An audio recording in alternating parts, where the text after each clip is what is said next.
So yes, guys, today super exciting. We are going to be talking with Mr. Chilidzi of Vurunga Holdings with regards to how to reduce your taxes. This is the Entrepreneurs Chat.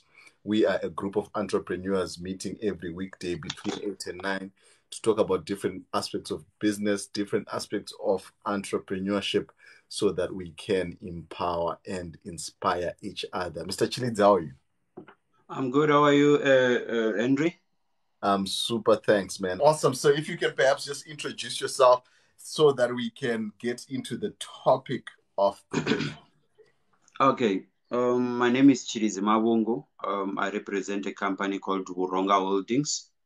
Buronga Holdings is a small business compliance company where we help people with accounting work, compliance with the labor department, and also with SARS. And also with the company CIPC, where you register your companies and do your returns. I'm a financial planner by profession, and I work with one of the franchises in one of the big insurance companies. And also, I am an accountant, a business accountant, and working as the CEO of Horonga Holdings. I'm not working alone. I'm working with other CAs and business accountants and paralegals and SHEC officers at Horonga Holdings. So it's a group of people who are working in this company, and we provide different services for you. One thing that I just want to be clear about today is that, I'm not going to only talk as an accountant, but I'm also going to talk as a financial planner, because I'm going to also be touching your personal taxes. Because when you talk small businesses, usually some guys will be doing these businesses under their own personal profiles at SARS. Others will be doing this under the business profile at SARS. So if you have a business, you have two profiles, one profile for the business and one profile for you, where you're going to be a public officer of the business. So we are talking about these two things at the same time, because I need to try and tell you everything that you can use for yourself to leverage on taxes. So yeah,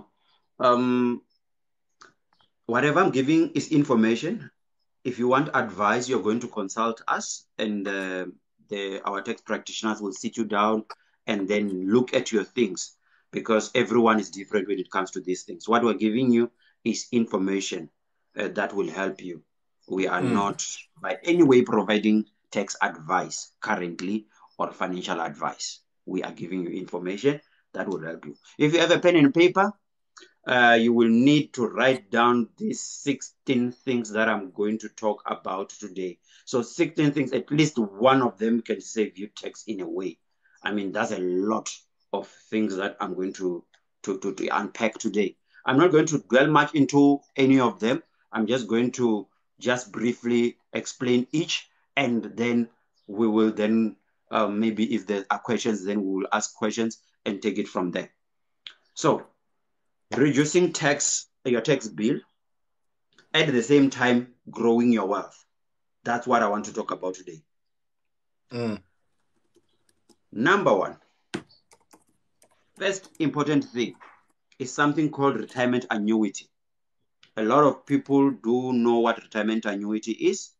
Retirement annuity is something similar to your pension fund, but this is something that you do on your own with your insurer, where you say, my insurer, I want to retire comfortably. I want to invest some money on a retirement annuity for my retirement, to add on the pension that I'm going to get if you get pension. If you're a full-time business person, you do need retirement annuity a lot, because now when you retire, when you get older, you're not going to be able to generate the income that you're generating now if you use your skills, and you will need this retirement annuity to be there for you by the age of 65, so that you can be able to retire comfortably and still earn this retirement money when you have retired.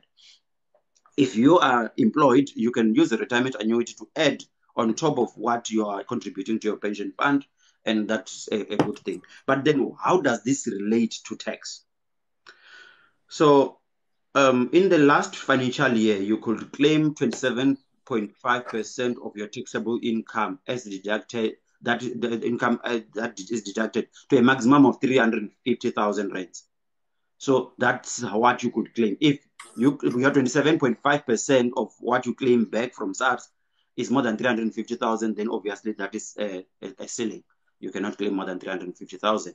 So that's what you could claim back. So by investing in a retirement annuity, and you are obviously whichever bracket you are in, this 27.5% was supposed to be going to your taxes.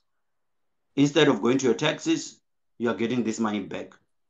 But what do you do with it when you get it back? You can take this money and reinvest it into your retirement annuity and grow your retirement annuity. Instead of us, a lot of us, when we get SARS money back, immediately we chow it. It's like money back, let me enjoy it. So you can just put this money into your retirement annuity. So that is the first thing that I wanted us to talk about. But there's another thing that is very important that a lot of people talk about. And I think even the last time we talked a bit about this. Buying a vehicle to pay less tax. So it can be a good thing. It can be not a good thing because of a few things. If you're going to be buying a vehicle that you don't need because you want to reduce tax, that does not help you on your bottom line. Because at the end of the day, a vehicle is a big expenditure.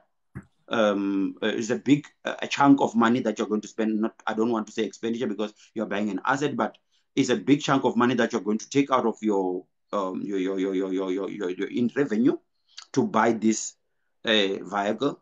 But if this vehicle is not going to be bringing in income, then you thinking that by doing this you are going to be benefiting is not really going to help, because you are going to end up spending money that you are not going to get back. But if this vehicle is coming to help the business and to grow the business, then it is good, because you are going to be able to claim depreciation on the vehicle that you have. And this should be a qualifying vehicle. One of the qualifying vehicles is a buggy, because a buggy, obviously, if it's in the business, is going to be transporting things.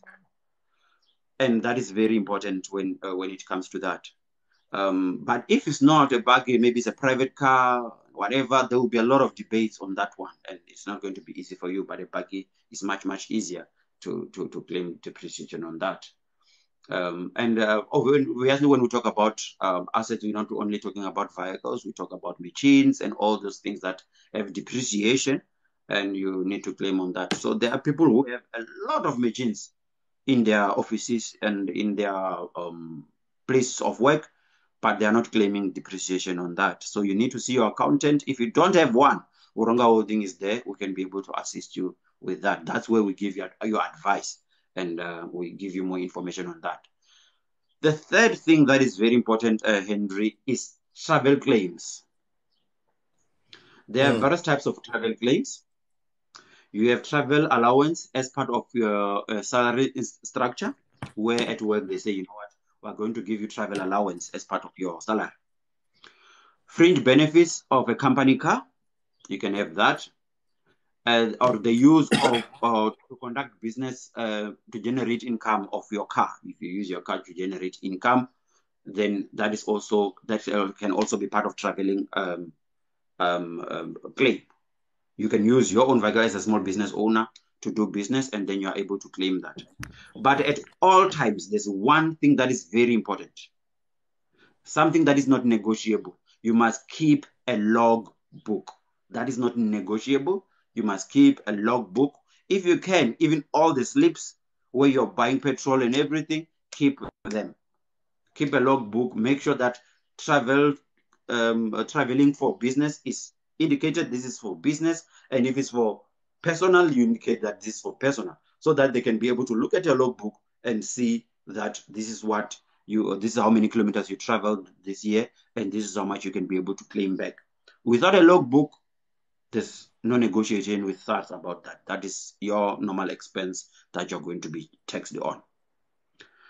So recently, SARS has been doing audits especially when it comes to checking the log books and all those kind of things, because we always know about these traveling claims and everything, and then we always want to claim this, but we don't keep the right documents. So you need to make sure that you have the right documents with you when you go to claim such deductions. So that is Okay. travel claim, which is the one that we know a lot of us. I'm going to talk a bit about travel claim in some of the things that I'm going to elaborate further at the bottom. But I just want to just tell you that that is one of the deductions that you will have. And there's one most powerful thing for small business entrepreneurs, something called ETI. I don't know if you have seen this on your pay slip somewhere. Some people have this on their pay slips, ETI. ETI stands for Employment Tax Incentive. It's a very effective way for small business owners to get some benefit when it comes to tax. ETI, if you are having an employee who is earning between 2,000 and 6,500, and he is or she is between the ages of 18 to 29 and holds a South African ID, you need to speak to your accountant so that you can be able, they can guide you to be able to claim ETI. So you are able to claim ETI if you have employed the youth under the age of 29 and they are earning between 2,000 and 6,500. So this is done to encourage people to employ young people who are not having experience, maybe, or who are just having less experience. So it's a way of government trying to help the communities to create employment in the small business sector. So they want you to employ these people, and then they are going to compensate you for that. So you need to go through So this how with your does it accountant. work? How does it work, this ETI? I'm not going to talk Uh, percentages though, mhm. but you are able to claim some money back from SARS to say, you know what, I want you to compensate me. Remember, one other thing that you need to understand is that, and when you employ me straight from school, I'm not going to be bringing much income to you, but I'm also going to be a bit of a burden because you need to Mm, teach me basics. So mm. in that way, obviously, you need to benefit from the government to say, look, you took this boy in or this girl in without too much experience, and he's not going to be automatically, immediately start bringing good income to you, but you did it anyway. So because of that, we are going to give you, even if this guy is very quick to grab and then he is able to grasp and then work and start making good money for you, you still have the right to claim ETI. So if we want to elaborate more on ETI, we will go into that maybe on a different day to just elaborate ETI, or you can maybe talk to your accountant or talk to Ronga Holdings, then we'll give you more information on ETI. It is there on most payslips.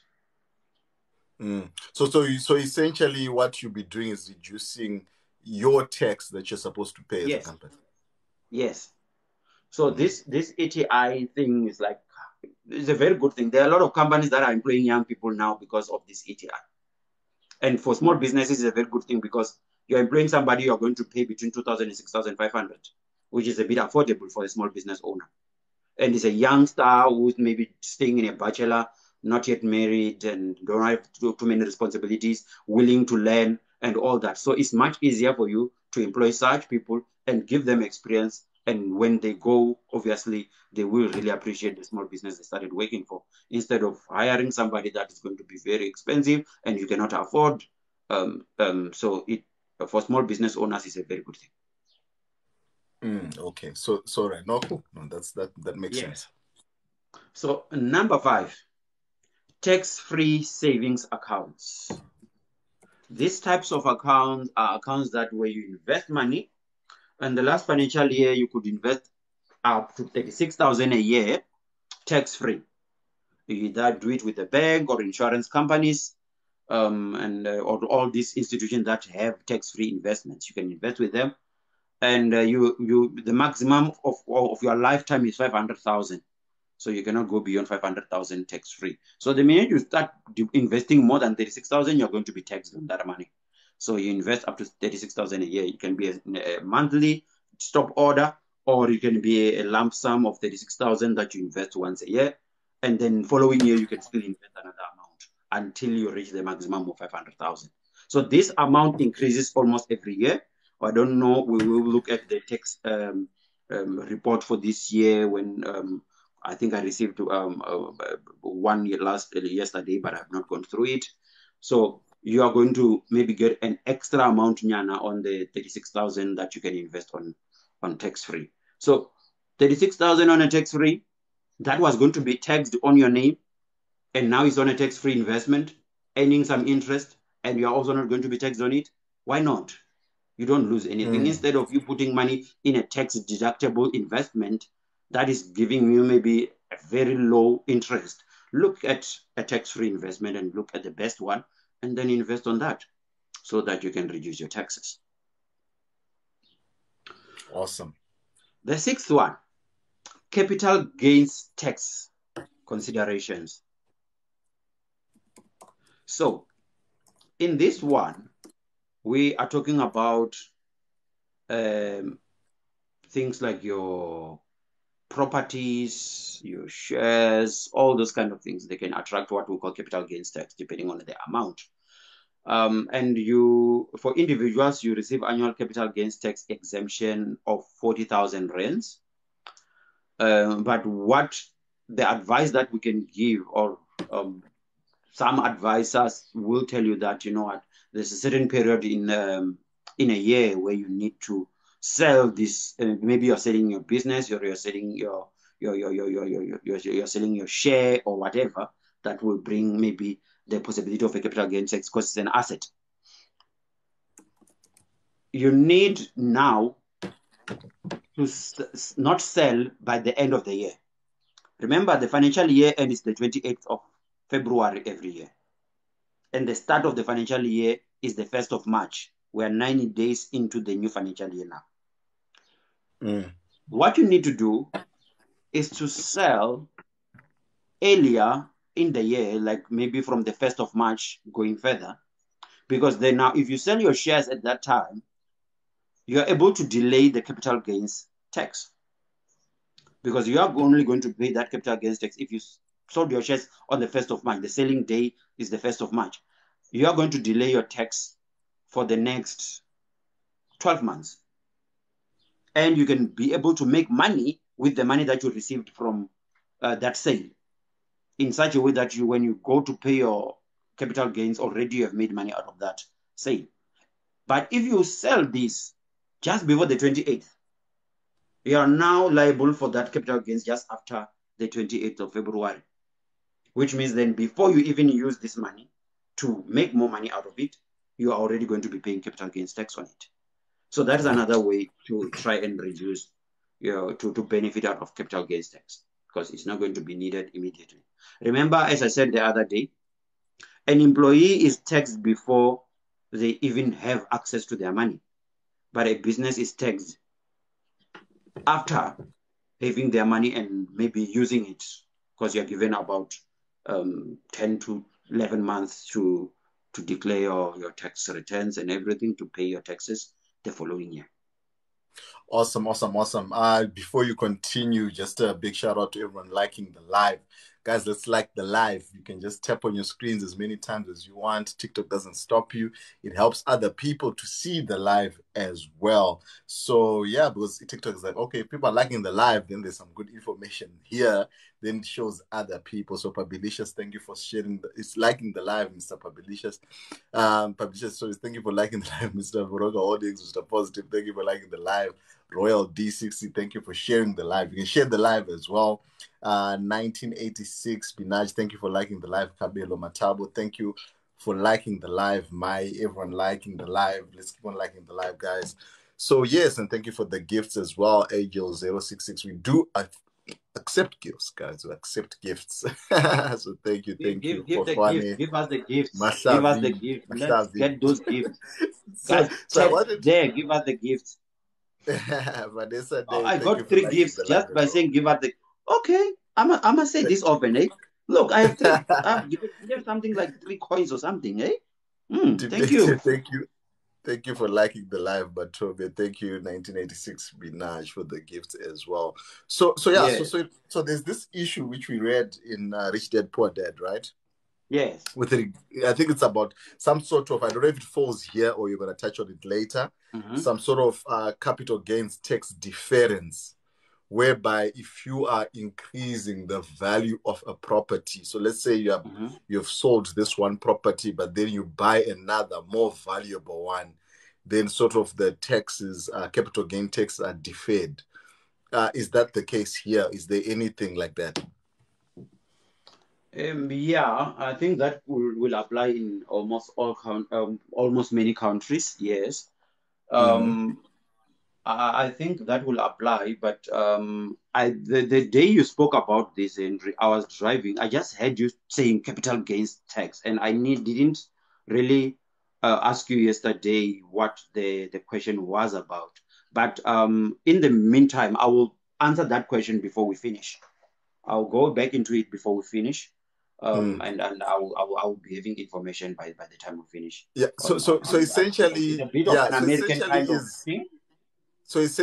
let's say maybe you had, a 2 bedroom apartment Yeah. that you had, and whatever you were doing it, maybe it was maybe I don't know if it applies to. So it doesn't really apply to flipping, right? So maybe it was a rental property, but then it has gained whatever value over time. But then now you're selling it to buy maybe a 3 bedroom rental property.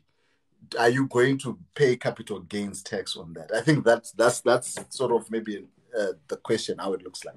But yeah, it's fine. We Yes, can answer but it later. okay. I was just checking on that one. SAR says that a person can elect to defer a capital gain rising on the disposal of qualifying depreciable asset when the proceeds are reinvested in a qualifying depreciable asset. There Mm. is a matching deferral relief in respect of any recoupment of capital allowances on such assets. Remember, you are getting this money. Ne? Mm-hmm. Instead of using it, you are reinvesting this money Yeah. into another asset. Yeah. And in that way, you defer your tax. So yes, it is applicable in South Africa. It is applicable All in the right. country. So instead of Awesome. you getting this money into your account and use it for yourself, you take this money and reinvest it into another property and then just defer the tax. So you can do that. SARS allows that Awesome. in this country. Yes. All right. Number Um, 7, I guess. I spoke about, okay, number 7. Eh? Yes, number Mm-hmm. 7. Pro bono work for charities. I don't know if you knew about this one, Henry. Pro bono Uh-huh. work for charities. Now you can work for charities, do pro bono work for them. Pro bono work for charities, we call them PBOs, public benefit organizations that are approved as charities, organizations that are recognized by SARS. These guys are able to give you what we call Section 18A certificate for your services. You don't have to give them money specifically if you're a small business owner. You can just go and say, we were helping another public benefit organization last year, where we say, you know what, we're going to be giving you all the services that an accountant gives to a business, and we are going to be doing this for free. So we are going to incur all the expenses of the systems and everything. It's going to be on our name. The people who are going to be helping you are going to be paid by us. But obviously, this is the value of the services that we are giving you. If you are giving, we may be charging around 6,000 a month on a normal business. And then we say to these guys, you know what, pro bono work is the value of 6,000 rand a month. So you are able to then go and say, okay, this is the services that we charge. This is the quotation that we gave these guys, and this is how much we were supposed to be charging them, but we're not charging them anything. So we are providing this service that they were supposed to be paying somewhere else for free. So that can give you what we call the Section 18A certificate, and you are able to go and claim taxes, and it will reduce your tax. It's around 10% benefit on that one. Awesome. Holane, thank you for the gifts there. OZM, thank you for the likes. Hitikane, Holane, Jono, Matabo, Daphne, thank you for the likes, guys. Thank you for the likes. So there was a question before. Okay, so let's clarify that first, then we ask the question, because there's a question here from Denzel. He's going back to the capital gains deferment that we're talking about with regards to property. And he's saying, and I think this was an issue as well, which was raised, that is this only when the property is under a business, or if they are my personal properties in my own personal name, can I benefit from these things? Maybe let's just answer that first. Yes. Capital gains tax applies across board. Whether it's a business or it's personal. Businesses, it applies to personal persons, individual persons. So due to that, this should be a benefit that either a business or an individual should get, because capital gains tax is across board.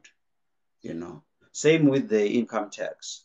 It's across board depending on how, because payee is for employees who are employed, but people who are working for themselves or a business will pay income tax. So it's the same thing with that. Depending on the value of the property, there are properties that are exempted and properties that need to pay capital gains tax. And that's where you talk about capital gains tax deferment.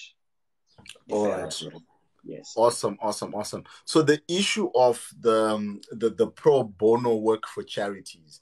So you're saying in whatever business you are in, is it whatever business, whether it's plumbing services or whether it's transport services, and you identify a PBO, a charity, but they need to have the PBO certificate. That's the thing. Because not every charity or whatever has a PBO certificate. It has to be a recognized public benefit organization.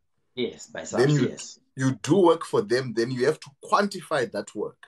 Then you say to SARS, we did work, we transported these kids, they had a camp or whatever it is, and it's to the value of so much. Therefore, can you reduce my tax by this? Yes. And the PBO will give you a Section 18A certificate. They will give you Section 18A certificate, which then you can use this Section 18A certificate to effectively be able to claim this from SARS. Awesome. This is a way of encouraging you guys to help public benefit organizations, guys, because these guys struggle with a lot of things. Sometimes they close down, and they were helping communities. Just because their building is leaking and they don't have anyone to help them, just because they cannot do their books on their own. And you guys are here, just because, they need some advice on law, and Henry is here. So you can be able to assist with this thing. Go out there, ask them, what do you need us to help you with? And you will be able to sorry, Lawrence. Lawrence says he's a bit late. Reverend says that, at these names that I'm hearing here, these text names. So it's a lot of things. We're only on number 7. So number 8, net losses from part-time businesses. This one almost all of us are guilty of. One way or another in our lifetime, we had a situation like this. This is where, Henry, you are working somewhere. And while you're working there, you have usually people will call it a side hustle, where you make some money out of the side hustle. Or you have a smaller business, a sole proprietor, which you are doing on the side. You are helping people with plumbing, but you work full-time somewhere else, but you do plumbing on the side. Or maybe you transport some few things here and there, or on weekend you sell some things, and you're bringing in money into your bank account. So a lot of time, this part of the money, we don't declare to SARS. They come back and say, this is your payee, this is how much you paid. Do you have any other income? We say, no, we don't have any other income. We only get paid by the employer. But a lot of times we are robbing ourselves because of that. Because usually you are under the impression that I'm going to be taxed because I have declared more money. Not really. Many a times, entrepreneurs who are also employees in companies, like small business owners that I'm talking about, who are having side hustles, usually the first 3 years, your business is not making a profit. It's making a loss.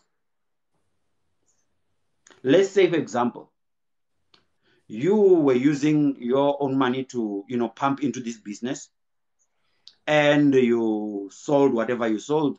But when we get to the profit, income minus cost of sales minus expenses, you get to the profit is a minus 50,000 rands.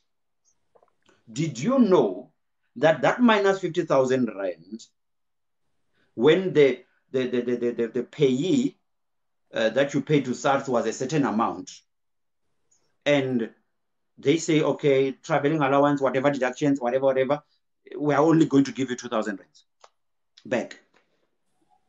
Now you have a minus 50,000 rands from the other income that you were making. We take minus 50,000 rands plus the money the taxable income that you were supposed to pay. It will reduce your taxable income by a minus 50,000, which means you're going to pay far less than what you were going to pay if you only declared your payee. The other thing is, actually, a lot of times we don't want to declare this because we are under the impression that we did not. And another thing that makes it very difficult is because we don't keep records of these things. So if you're keeping records of your side hustle, I think record keeping is the biggest thing, bro. Yes, record keeping. If you're keeping the records, or you have an accountant who is helping with that, Horonga Holdings is there to do that for you for a very low fee. You can be able to claim that, to disclose that you made a loss of maybe 50,000 rands, if that is what the loss you made, because you are going to declare that. And then the system will then calculate to say, oh, okay, so according to us as SARS, we took this much from you as payee. So no, then because you made a loss, this money that you took, remember, you prepay your taxes. Remember, as an employee, your tax is taken every month. And at the end of the year, we're just balancing to check if you paid us enough or too much. So the minute you get a loss on your business, you have paid too much to SARS, because that money was not supposed to go to SARS because you have made a loss of minus that amount. So which means SARS must pay you back because they took too much from you. Your taxes are not exactly that. So, but if you don't do your books, you will think that you made a profit and you will not declare this thing, and you're not going to benefit anything. Makes sense.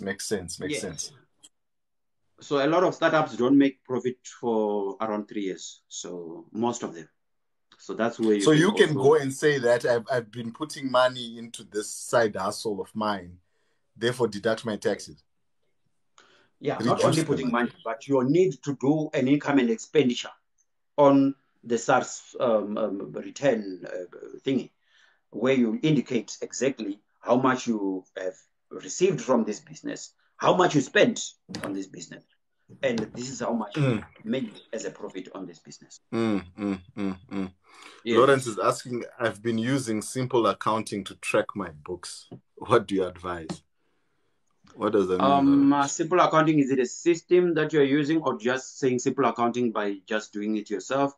If it's a software, I'm not really, I've never used such a system. I use Sage, which is one of the best systems in the country, because it's more, for me, it's more relevant to South African small businesses, because they have a section for that, and it's less expensive.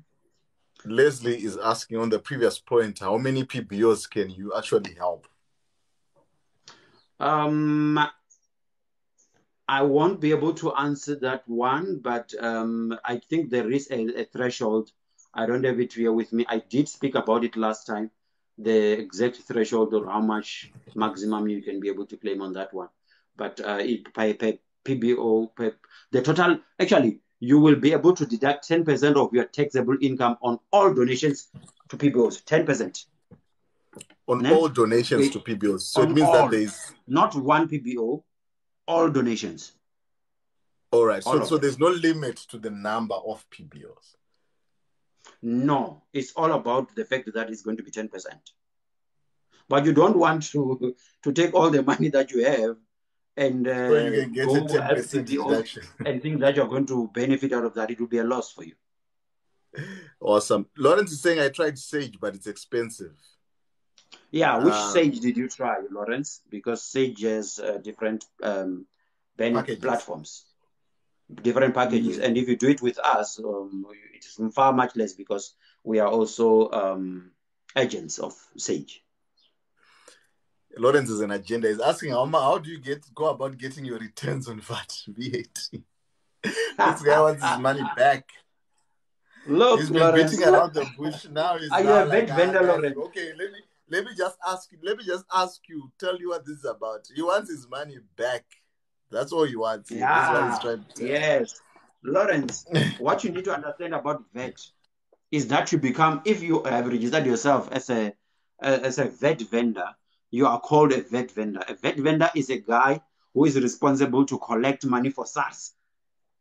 You collect money for SARS from your clients. So what you do is you go to your clients, collect the money, the 15%, take that 15% and pay it to SARS, which means when you determine your price, Lawrence, your price should be before tax. Which means when you say, I'm selling this mouse or this computer, what I'm selling it for 5,000 rands. On top of the total selling price, you must add 15% so that they must not deduct 15% from your 5,000. You say the price is 5,000 plus VAT of 15%. That is different from a person who's not a tax vendor. You don't claim that. So the difference between what you sold and what you bought is the money that you get or that you pay. I don't know if you get me on that one. We are saying tax input minus tax output, we get the total of the money that you're going to either pay to SARS or be paid by SARS. So it's not always guaranteed that if you are doing VAT, you are going to be receiving something. Sometimes you pay, depending on if the things that you're doing are VAT exempted and all those kind of things. Awesome. Can I ask something though? Right? Yes. When it comes to VAT, there is a threshold, right? Whereby as a small business where you start, you are exempt or you're not required to register for VAT. It's an option, right? Yes. Is it beneficial for you to register for VAT before you reach that threshold? How much is the threshold, by the way? I don't know. I don't know if it's $1 million. 10 over. Yes. Right? Is it beneficial in any way for you to register for VAT? Because now, as you're saying, for me, you're invoicing. Now you have to write that. You probably have to increase how much you're paying clients and whatever, how much you're charging them and all these things. Is it necessary? I do know that then when you are also now, using services like us, we use some services, let's say the Google AdWords, we also pay VAT on that, on rentals and whatever. We also know that you can claim that or whatever, whether you can claim it back or you can also, whatever, you can balance it out somehow. But is it beneficial if you haven't reached the threshold? Yes and no. It also depends on the industry you're in. For example, if you're a farmer, there's a lot of VAT exemptions in farming where you can be able to, claim money back, because remember, that is primary production. So you can benefit a lot out of that. There are other small businesses that also can benefit out of that. But what you need to understand is that whether you are a VAT vendor or you are not a VAT vendor, the VAT implication is there. It's just that when you are not a VAT vendor, you take the knock. If you're not a VAT vendor, you are the one paying that VAT. Though you don't include it on your pricing, you just say, oh, I'm selling this for 5,000. Yeah? And you have no right to claim VAT, the back VAT, because you're a last consumer. You don't pass the responsibility to the next person. It ends with you. So at the end of the day, let's say you are selling bread and you're a spaza shop. You go buy bread for 5 rand, or let's say 10 rands. You come back and sell that bread for 15 rands.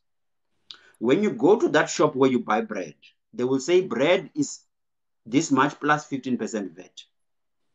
When you come back with that bread, you sell it to the consumer without adding that VAT amount, which means you have taken the knock on behalf of the customer. You could have come back and say, where I bought the bread, I bought it for 10 rand plus 15% VAT, and now I'm going to charge you 15 rand plus 15% VAT. Also, if you're gonna charge your profit plus still that 15%. Yes. Yeah. So a lot of people feel so sorry for the customers in such a way that customers can even negotiate VAT with them. And that's where the biggest problem comes in. Where they say, man, do you want me to even pay this extra 15% VAT? No, man, I don't want to pay VAT, man, take it out. You minus the 15%. Of course, the 15% will be paid by you, because SARS won't want to hear anything. They'll say, look, this is how much you made, and out of this money, 15% of this is this much. So give it to us. Instead, you were supposed to just collect and send it to SARS. You collect from whoever is buying from you. And even when you're doing your stuff, don't use VAT money as your money. That's where the biggest problem comes. That's where the danger is now. So yes. Now, how do you now? Okay, so let's say, obviously, you guys, the accountants, you probably have a system and whatever. Yes. So with our entrepreneurs here, how then do you make sure? Do you create like a separate bank account for VAT that you just know this? Nah, this no need for that. Okay, we so what do that every 2 months. Imagine how about if your business sinks? Let's say somewhere, let's just God forbid. You still owe SARS that 15%. Yes. Yo, you made money. So look, the thing is, every bi-monthly, like every 2 months, we do your VAT return. It's much, much cheaper, or not much cheaper, but much easier to monitor. Because on a monthly basis, we are going to tell you, okay, this is how much VAT you have this month. When we look at how much you bought, how much you spent, how much the sales that you did, this is when we calculate your VAT. The system will even do that for you, the system that we use. And then we sit down and discuss it with you. Look, don't use this amount because this amount is going to go to VAT. Oh, no, look, this month at least you got something from SARS. You're going to get a benefit of this much from VAT. Stuff like that. So you're going to be able to know every 2 months what is happening with your VAT. But the problem is we register for VAT and think that VAT is income tax. And we only look at VAT at the end of the financial year. And VAT has been charged every single day from the day you started operating in that financial year. And that's where you're going to look at VAT and think, like Lawrence is saying, 100,000 minus 15% VAT. That is how much? 15,000 rands. Denzel, thank you for liking the live. Mr. Positive, thank you for sharing the live. Oratile, Jane, thank you for sharing the live. Sanelisi, Leslie, Kolane, Vanessa, Matabo, Dibete, Denzel, thank you for liking the live, guys. Let's keep on liking the live. I think our time is gone now, but maybe one more thing you can touch on. I don't know, maybe you're going to include it. Last time we spoke, you said that for small business, even on your income, there is a threshold that you do not pay tax on, or when you're starting. Yes, that is the small business tax table. It may have changed now, around 95,000 rands. and below, you did not really need to pay tax on that. I was having the tax table just here, the new small business tax table. I think I saved it somewhere. Yeah, because remember, this is the new financial year. Things just started happening now. And Okay. yeah, around 95,000 and below, you don't have really. Yeah, So you are because we knew saying, that. Mm, okay, so let's say it is still on 95K for the purposes of this discussion. yes. So what we are saying is that um, if you do your year end and your profit after obviously expenses, whatever rentals, whatever salaries, your profit is less than 95K, let's say that was the amount, you don't pay Mm, tax on that. yes. Okay. I think I got it. I got it. Yes, 95. The tax table says between 1 and 95 taxable time, 95,750 taxable income, you pay zero tax. And above 95 to 365, you pay 7% taxable income above. Anything above 95,000, the difference between 95,000 and that amount that you got, you're going to pay 7% of that. So 95 is Then it always goes on up zero. But so it's you start taxing from 95. everything Yes, from 95. yes, yes. So Okay. it's almost like the individual tax table, but this one is for small businesses. So the more you make, the tax increases. It increases to 7%, increases to 21%, then it increases to 27% after you're above 550,000. Okay. Hey, So then Lawrence there's a says, difference. There's a okay. difference between Uh-huh. taxable income and net profit. Because out of your net profit, there may be things that are tax deductible and things that are not tax deductible. So SARS will go back to your financial statement and check what other expenses do you have here that are not tax deductible. Then they can go and increase your net profit at the bottom, the taxable income. So the taxable income can be a bit different, but not that different from your net profit. Yo, Lawrence Profit has got before tax. Sorry. has got so many questions here, man. If you could request, I'd say Lawrence, you just need a consultation, my man. yeah, or maybe you just need a consultation. Yeah. Lawrence, you need a meeting with me. It's free. Yeah, so at least you get it free, Lawrence. So contact Mr. Chilidzi here. I'll send him your number. Yes, he's dealing with big guys. You're dealing with big guys. They will charge VAT. They'll charge you VAT. And if you're not a VAT vendor, you take the knock. You pay the VAT, All right. not So anyone I think else. I'll drop down your contacts in the WhatsApp group. Guys, if you're not in Yes. the WhatsApp group, join the WhatsApp group. The link is in my link tree. You just go to my bio and it's the last link. You just join the WhatsApp group and you can get Mr. Chilidzi's contacts for all these issues, right? Because tax deductibles, tax these things Mm. are actually real. So I think let's do the Mm. other ones in another session, right? Yes. So that Just to make you interested in the next session, because we did up to number 8 today, net loss on your part-time job or side hustle. We are going to talk about claiming expenses in on your non-salary income. Ne? There are expenses there you need to claim. Conducting financial health assessment, something that we're going to talk about. We're just left with a very few things. And then playing the long game with the retirement savings. Let your medical aid contribute to your tax return, and charity tax deductible. I will spoke about that. Working from home office. We need to talk about that. A lot of people are doing that. Claim commission related expenses.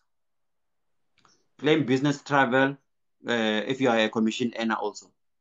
So we are going to talk about that. awesome, man. No, that's cool. That's cool. That's cool. I think let's do that, guys. So, guys, hey, thank you for joining, Mr. Chilidzi. Thank you very much. So, guys, man, if you got value from this live, please subscribe to the lives, guys. Subscribe to the lives. All you need to do, guys, is that you are here right now. just press the star here. You can press the star. You can go and get this badge, Success Inspiration Academy subscriber. It's 99 rands a month. Obviously, you can join these lives for free, but hey, if you really want to connect to what we're doing, support the lives, man. We're doing so many other things as well, man, and just connect with it from a heart level. So let's get that going, guys. So, guys, much love to everyone on the chat. Let's do this again tomorrow between 8 and 9. Let's keep pushing, guys. Our dreams are valid. Much love. Mr. Chilizi, thank you very much. Ne? Thank you so much and All enjoy your right. day. Guys, follow us, please. Follow us. Follow us. Yes, man. They should follow you. I'll also drop your contacts, Thank you. your details in the WhatsApp group. Definitely. Thank you for liking No the problem. live, Kabelo. Not Thank you for liking the live. Everyone was liking, sharing. Much love to you guys. Let's keep